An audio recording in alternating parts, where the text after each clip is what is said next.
la femme qui ne voulait plus parler. Parfois, le silence cache bien plus qu'une absence de mots, et le plus grand cri peut résider dans un souffle étouffé.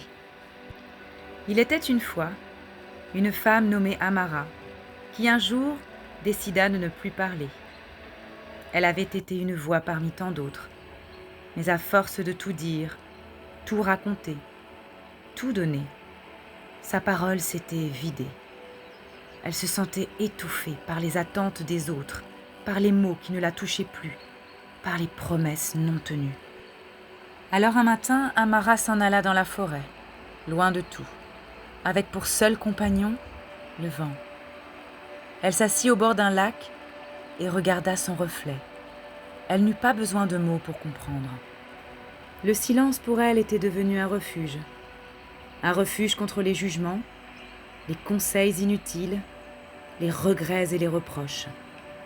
Mais au fil des jours, alors que le silence s'épaississait autour d'elle, Amara ressentit un poids grandissant dans sa poitrine. Elle réalisa que se taire ne guérissait pas les blessures qu'elle portait. Les mots avaient beau être absents, leur absence la rongeait lentement.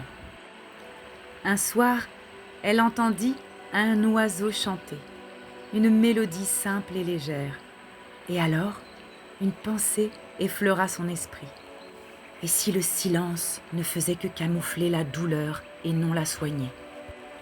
Amara se leva, prit une profonde inspiration et commença à parler.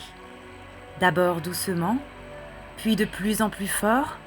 Ses paroles étaient brisées, hésitantes, mais elles étaient vivantes. Elle parla de ses peurs, de ses rêves, de ce qu'elle avait enfoui si profondément dans son âme. Elle parla à l'air, à l'eau, au vent, à l'arbre qui l'écoutait, et chaque mot qui sortait de sa bouche semblait alléger son cœur.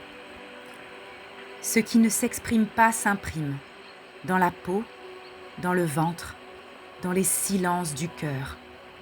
Et la douleur doucement s'installe comme une invitée qu'on n'a pas osé nommer. Et quand enfin la parole s'ouvre, ce n'est pas seulement une voix qui se libère, c'est une mémoire, une vérité, un cri ancien qui cherche la lumière. Alors toi qui écoutes, qu'y a-t-il en toi qui attend encore d'être dit ?